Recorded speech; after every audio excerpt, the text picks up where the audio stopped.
Moisés partiu as tábuas dos 10 mandamentos. Seria um pronúncio que as tábuas quebradas significavam que a lei e o sábado estariam em desuso. Quer saber a resposta a esta questão? Então vamos ver agora se o sábado foi abolido ou não.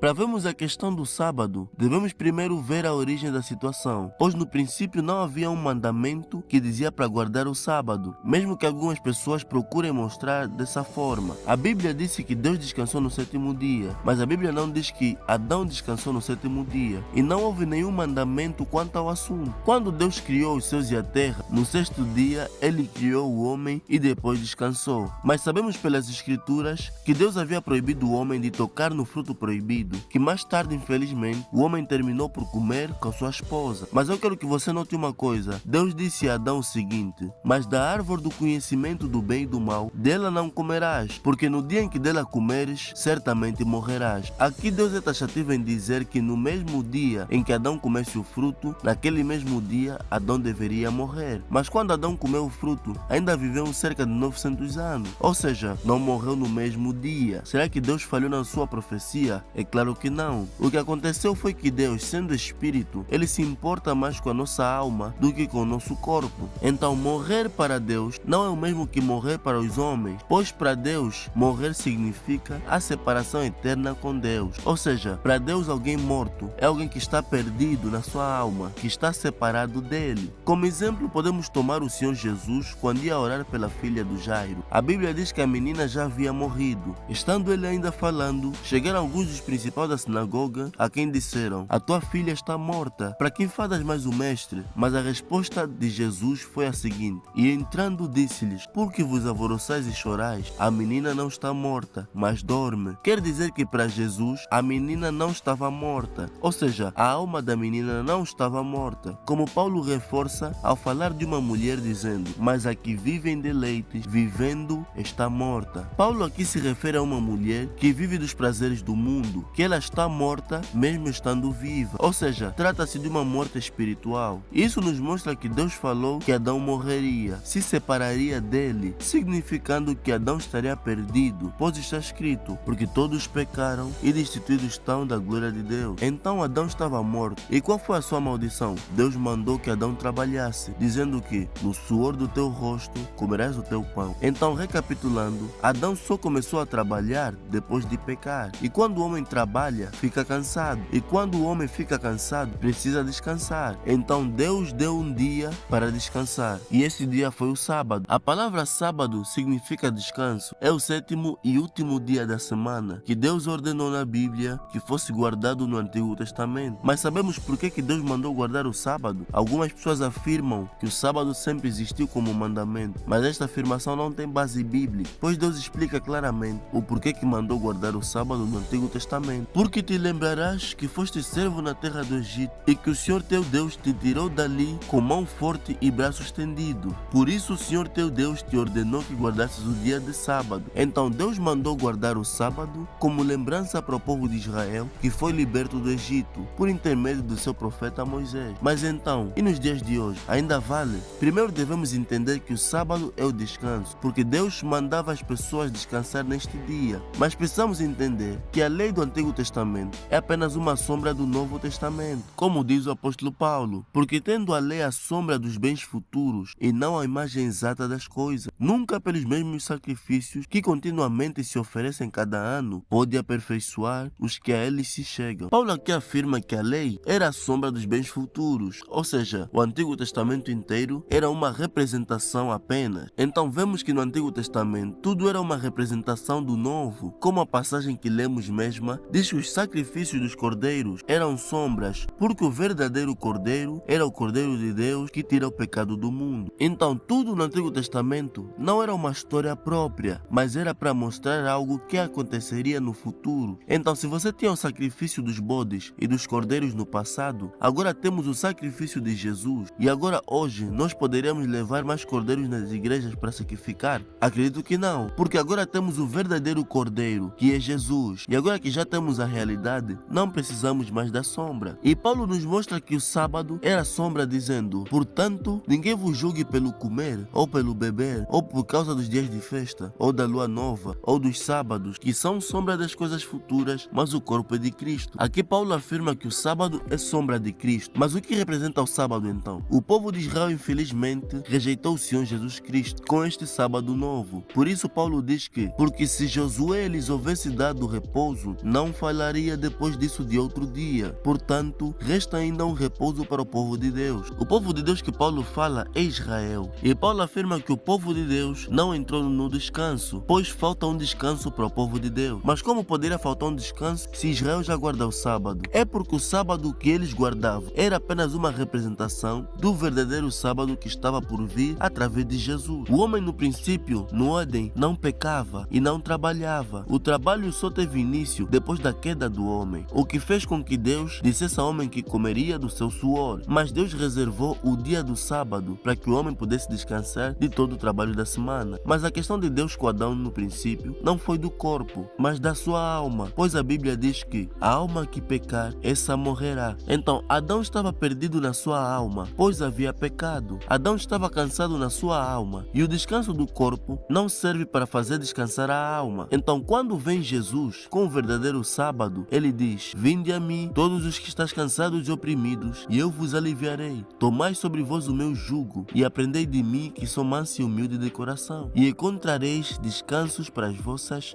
almas. Aqui Jesus diz que daria descanso, não mais do corpo, mas agora um descanso da alma, que seria o verdadeiro sábado, pois sábado significa descanso. Como temos agora o verdadeiro, não devemos nos prender mais à sombra. Se Jesus é o verdadeiro Cordeiro de Deus para sacrifício, quer dizer que não precisamos mais levar cordeiros nas igrejas, certo? Então, se Jesus nos traz o verdadeiro descanso da alma, como ficaremos mais com o descanso do físico, que era somente uma sombra? E Paulo ainda repreendeu as pessoas em Gálatas que tinham este costume de guardar o sábado, quando disse: guardais dias e meses e tempos e anos, receio de vós que não haja trabalhado em vão para convosco. Resumindo, o sábado era apenas uma sombra do que viria no futuro, que é Cristo. Logo entendemos que devemos ficar com o verdadeiro e não com a sombra. Então não recuse o descanso do Senhor. Aceite o Mestre e Ele te dará descanso da sua alma. Que Deus te abençoe.